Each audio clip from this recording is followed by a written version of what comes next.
My name is Mama Lynch, and I am a drag queen, an immigrant drag queen. I'm living in Europe for 11 years right now, and the story of my drag character started like 4 years ago when I start a crisis, a social crisis in my identity.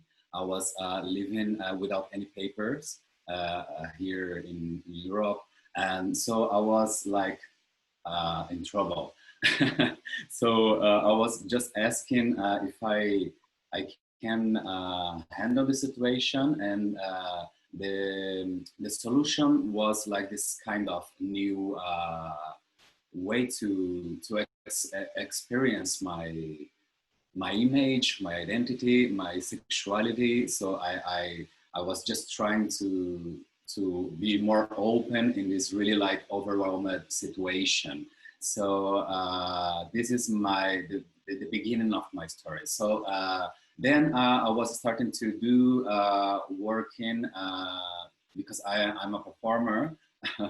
And I was starting to working at some projects inside the queer community here in Madrid, for example, and we are doing like some performances in the open space, and we are trying to asking about the visibility of our community, you know, and and that's something around that I'm doing. And this year I was like inside a project about sexuality, migration, and art.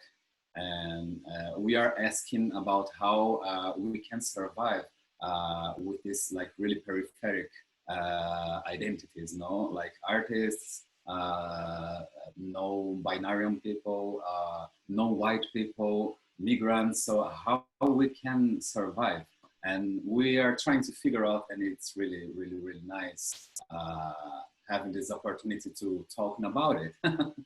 So thank you for the invitation. So that's fantastic, and I'm really touched when you say that the starting point for you doing the drag was an interpersonal crisis, because that was the same time for me to start with drag, when I had to question myself so much that somehow that was the answer, and I still love the transformative power of drag, of transitioning in another character, sphere, time, existence, and I think it is one of the most powerful tools we have as humans. It is amazing. Yes, for me, it's really important to understand my practices as a drag queen, as a social practice, as a way to transform this oppression about these bodies that are not white bodies, not binary people. You know, like this is like a tool for me to be able to keep in doing our research as an artist, you know. Absolutely, absolutely. And it was fantastic when Sean said, you have to meet Lynn. You do so many comparable things, like working in museums and doing performances and things like that. So I'm really thankful that Sean established the contact. Okay, so but now let's jump into the interview and jump into the things we want to talk about. Um, Possibly a funny question, but how was your life 6, 7 months ago, before Corona Mhm. started? Well, it was really interesting because in the beginning of this year, I was in Brazil. I was like visiting my family after 3 years. I wasn't there. So I was there and I was really like enjoying the summer there. And it was interesting, but then I have to come back. And after 1 week here in Madrid, because I'm living here in Madrid for 6 years, so I come back from Brazil, and then like 1 week before we started with the quarantines, with all the quarantines, you know. And in Spain we have the situation here. We were in trouble, you know. we had this collapse inside the health system, you know, and it was really, really, really strong. And I was really scared because I was just like thinking, well, I'm arriving here from Brazil after 3 months outside, you know, so I have to work, I have to find money. And then it was like just blocked and we are locked down. And yeah, it was really like, wow. So I was just, oh my God, I'm not alone inside the situation. And when I know that there's a lot of people, people that are not from here, immigrant people that are living here, and they were in trouble.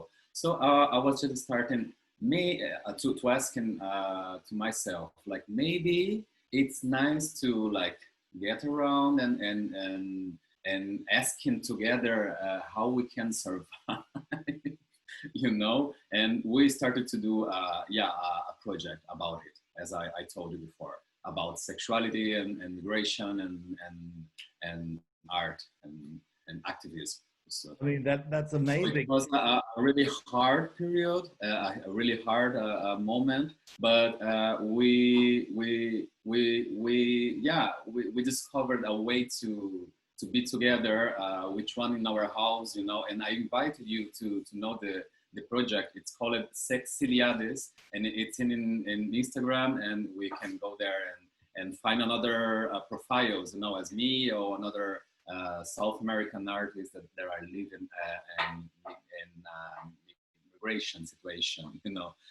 So it was really interesting because I find myself in this weird and hard situation, and yeah, the thing was it was really important. Don't stop.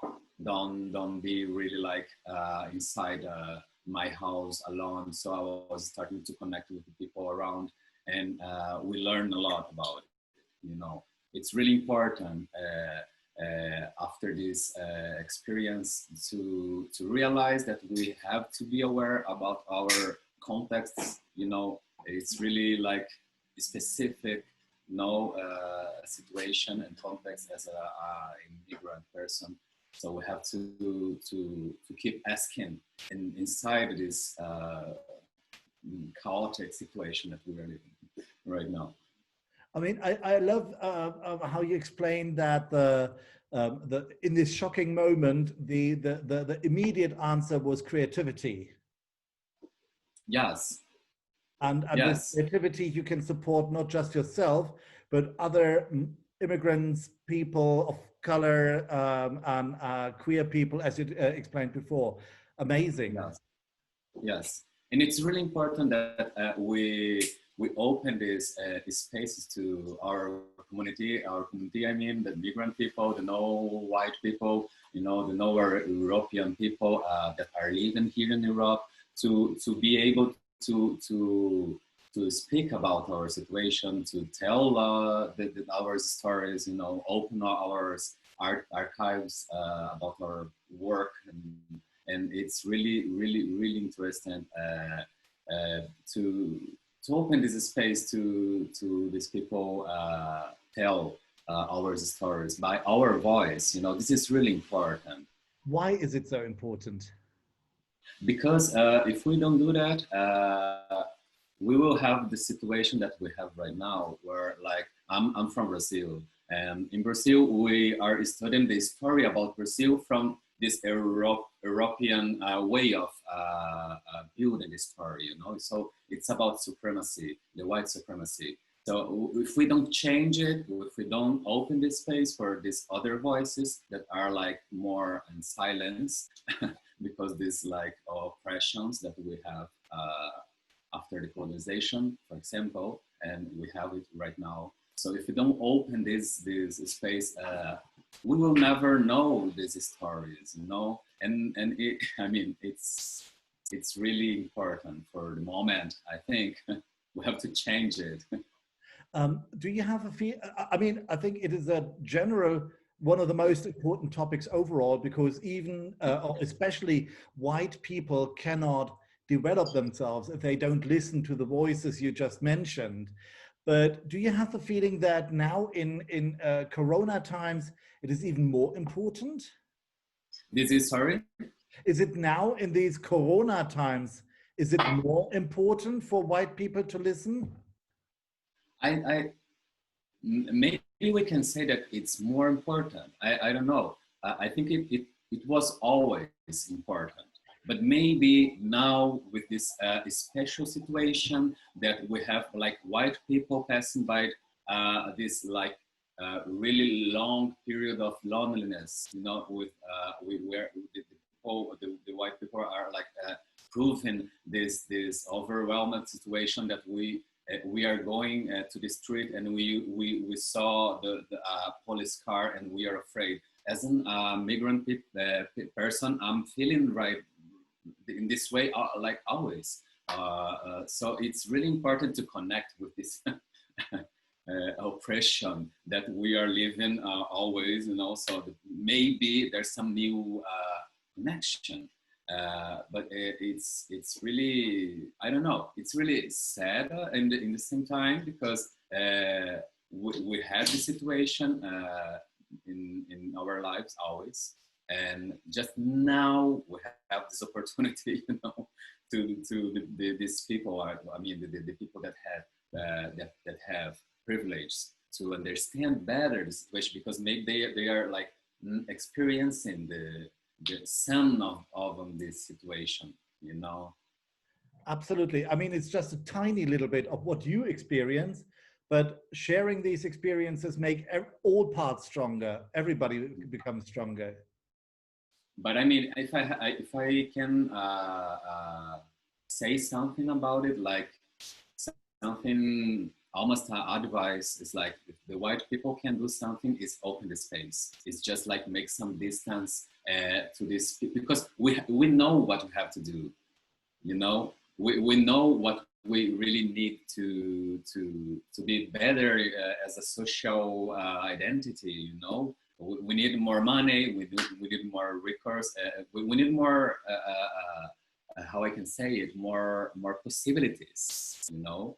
So this is the importance that I was talking about, that we have our voices. So let us speak about our lives, our situations. So we can do things, you know. So maybe this is the thing, this is the question, all to open the space, because we are here and we are really able to do like great things.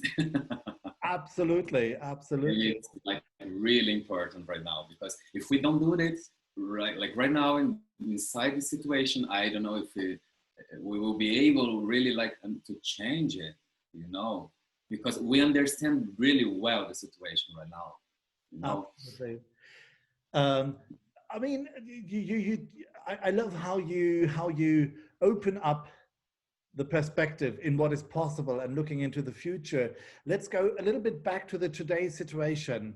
And sorry for asking stupid questions, but are queer people, immigrant people, people of color, especially heavily impacted by Corona?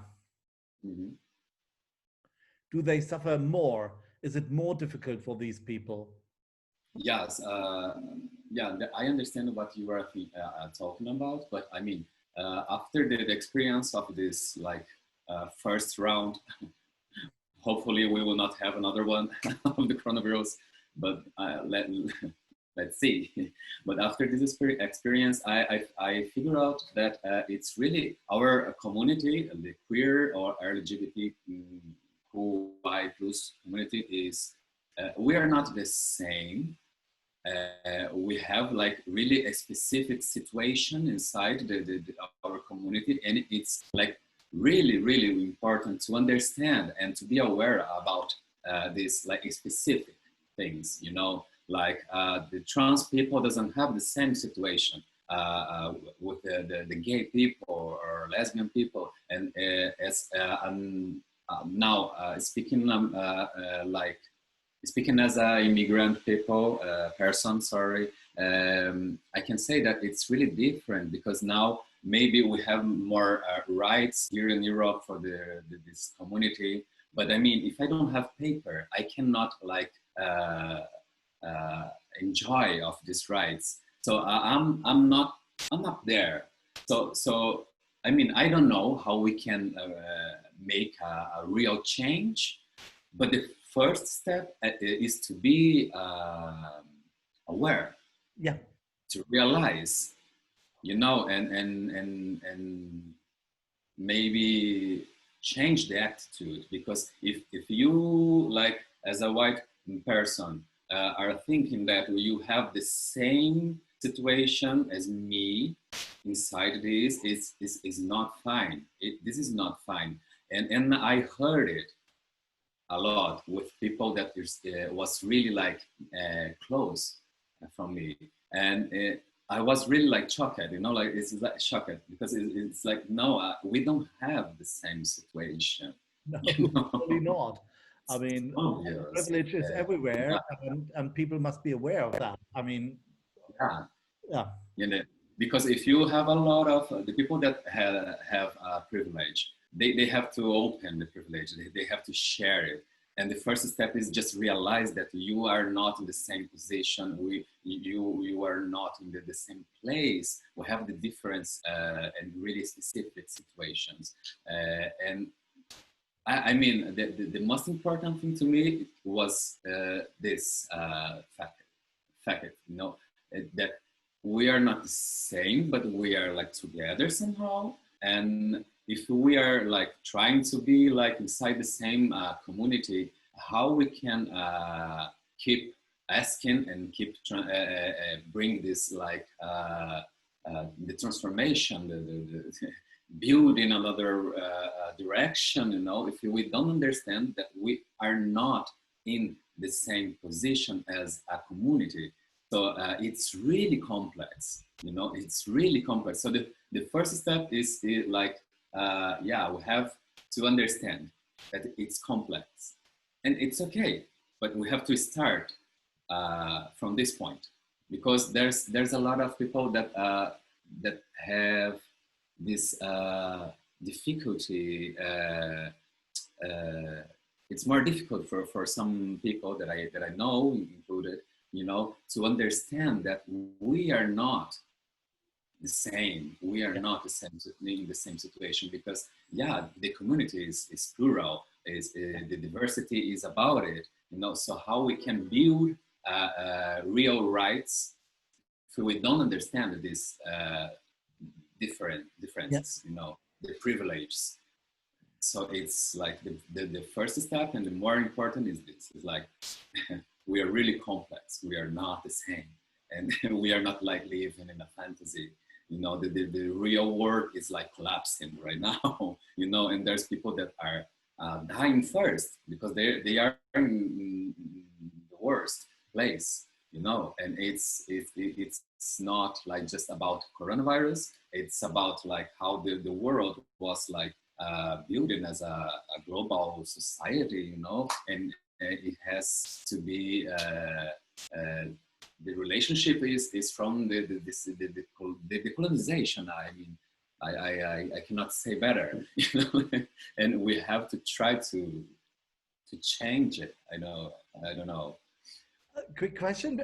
I love how you describe it, and I totally do agree, because the straight people I know, for the first time, they had a feeling like the world is collapsing, and they were really shocked and really surprised. And for them, for the first time, the question came up, oh, is capitalism possibly a wrong idea?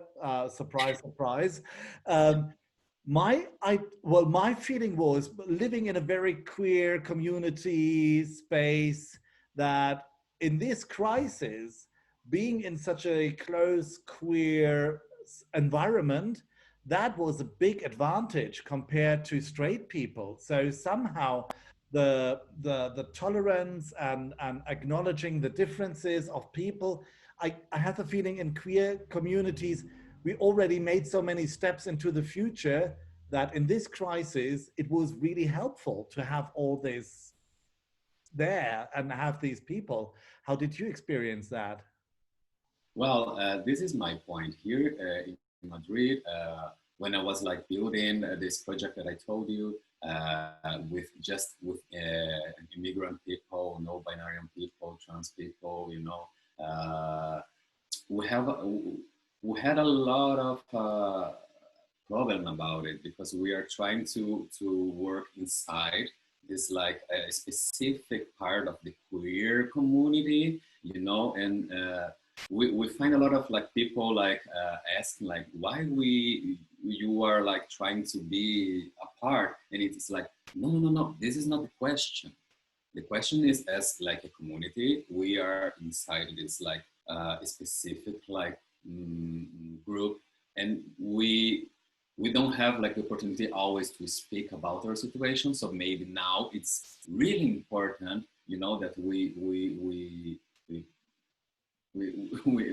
try to be together and bring this question that's important for us, and it's really important to have this power and feeling powerful, that you can do something. You can not just asking, not just found the answer. You can like made the change.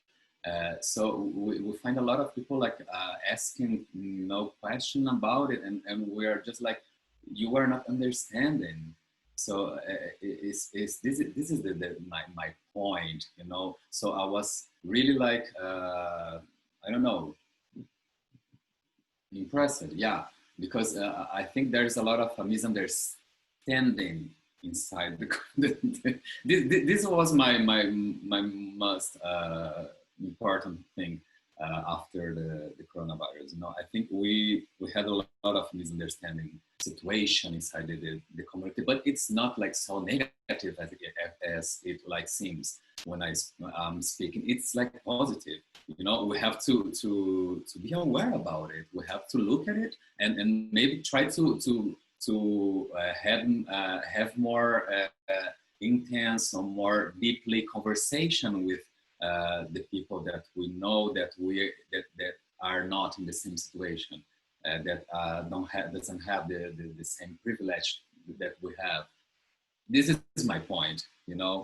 Maybe we can go forward. We can go deeply in these relationships, because I have friends that I realized that after the current things, that they were not really not understanding my situation after like 4 years of relationship, friendships, and this is because we don't have the same situation, we don't have the same privilege. So the only thing I have to do is trying to open a space that I can speak for myself and for my community.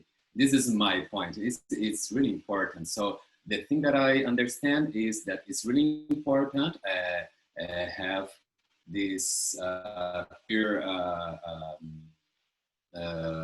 community trying to find more fair situation in the society, but the queer movement has to be anti-racist. It's really important, because otherwise we are not like doing something that it's really important to do right now, because we are understanding this situation about racism.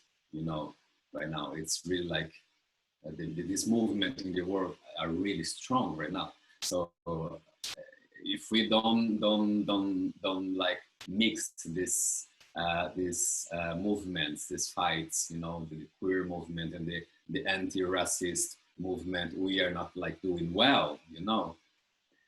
I think that's a very important and interesting point, because so many people don't understand that all these fights are connected. You cannot do the one without the other. And if you fight for queer rights, you have to fight for anti-racist, anti-fascism, and so on.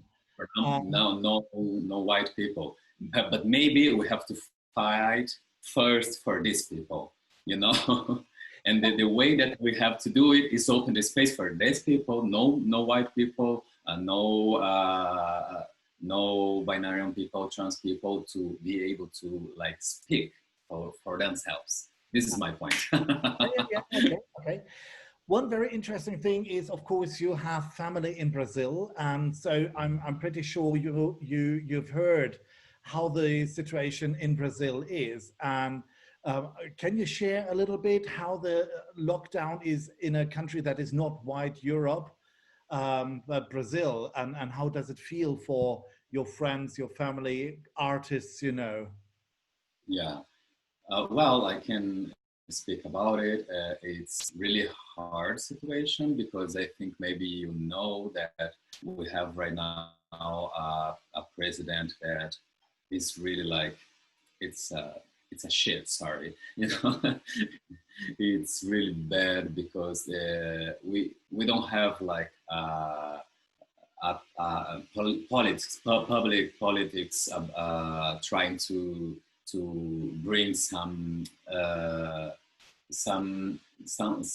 something really like practical and you know we don't have quarantines there because this president are like saying that coronavirus are something that is not so important.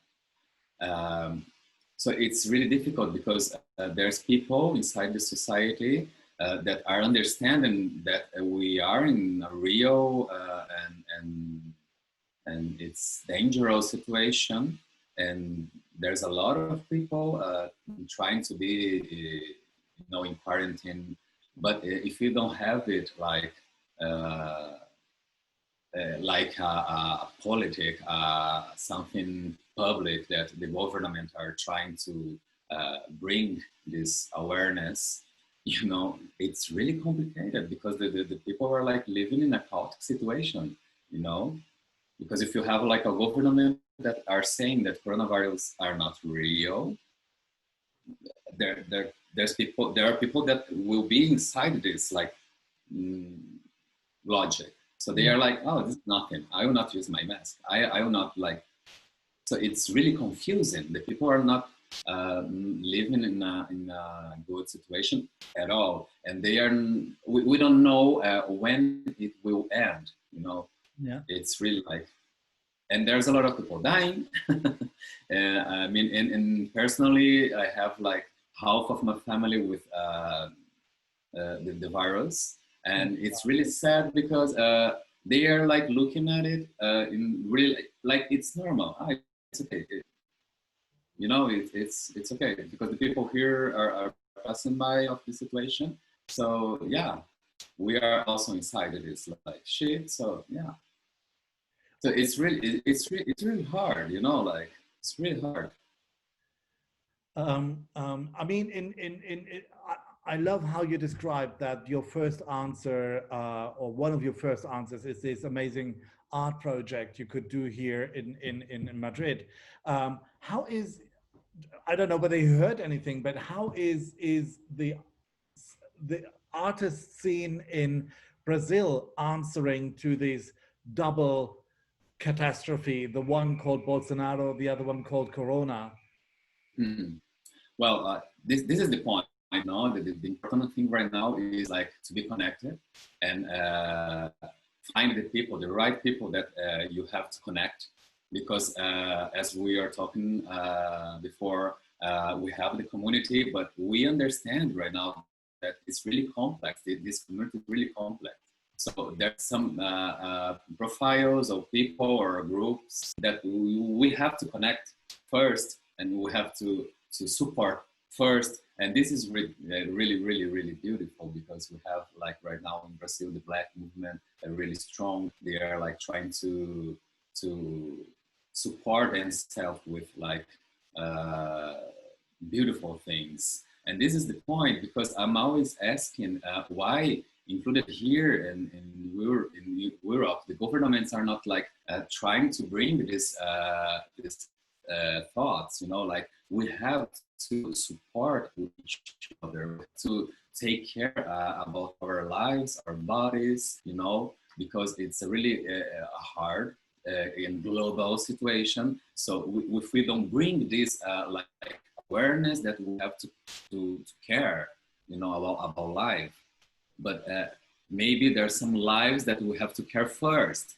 You know, this is the point. So in Brazil, yes, we have like people like fighting against this apocalyptic situation, you know, because the really sad part of this story is that there's a lot of people really understanding that, oh wow, there's a lot of people that will die, and we know that the people will die first is the not white people, you know, is not the straight people. So this is the point, you know, and I really think that the coronavirus bring this consciousness. It's not a new consciousness. It's not something new, but maybe is easier to touch it. You know. So yes, in Brazil we have like some people doing things to be like more, to bring more like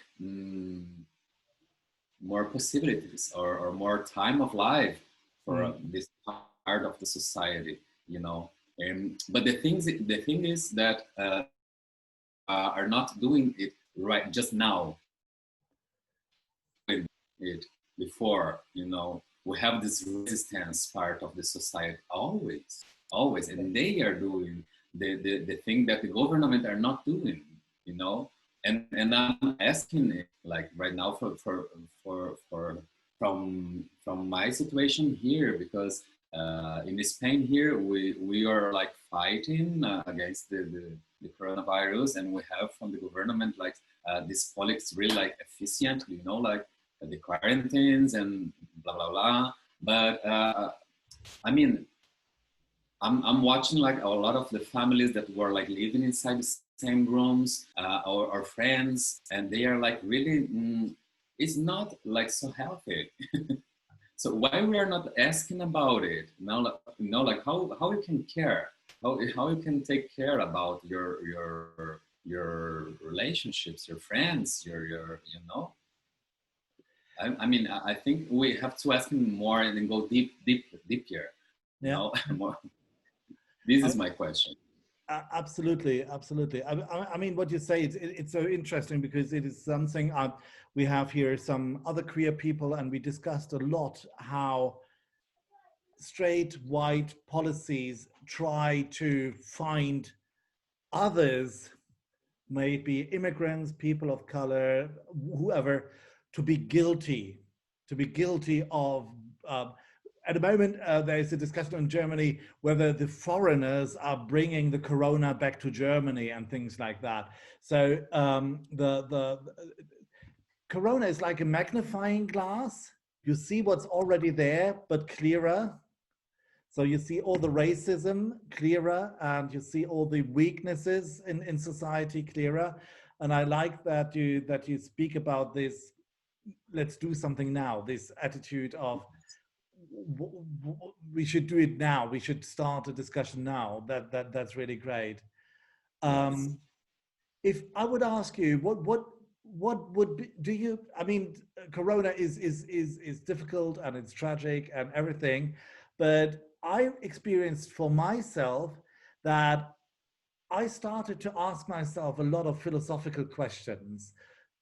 Do I want to change my life, or can I change my life at a certain point? Do I still want to work for money, or do I want to make different forms of how I earn money, but not through work? All these questions. Did you experience something like that as well? That you questioned yourself during the quarantine? Yes, and it has to be a relationship with the the the social movement with our community, and it's about how I'm speaking right now.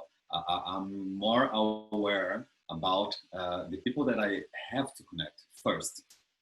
This is the question for me. It was like I knew it before, but now it's really strong, you know, because I understood that. I mean, you were speaking that we have a lot of questions more like clear right now, but I mean, I was inside of this like question before. You know, I was asking like how I can handle my life because I'm like a nomad people. I have a lot of problems because if I don't have like these regular papers that I mean it's really hard to have. You know, I cannot like find a job, so I cannot handle my economic situation. You know, I was like asking it before. So you realize that right now there's more people asking the same question that you were asking before. It's nice, but in the same time, it brings like this frustration, you know, because you're like, wow, the people are not like aware about it, and I was like always aware about it. What I realized is that I mean I cannot like wasting my time like trying to bring this like consciousness for somebody that are not conscious about it, because I knew a lot of people in this period, in this time, the corona time, that are like really connected before the corona time. So I'm just like I have to connect like with the right people, you know. This is my point. Because there's people that were like fighting for years and years and years, Yeah. and we have to be together in this specific situation of our community that we are speaking about before. I mean, it's interesting what you say because it just shows me that the question I raised is definitely white privilege, that I can go into a process of questioning myself about topics you have to deal with every day. Um, Yeah. um, Thank you. Thank you for pointing that out.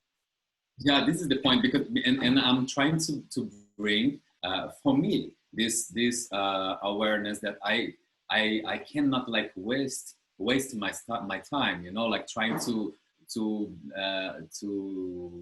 bring this like light for these privileged people. This is my point when I was speaking, like the thing that I can say that the people that have privilege can do is open the space, because we have a lot of things to say. We have a lot of things to do. We know, you know. So this is the point. So the right thing to do is open the space to these other voices, you know, because there's a lot of things to come out, and this is the beautiful thing of our this time that we are living, and let's see if we are like smart enough to to be able to do it in because it's beautiful, you know.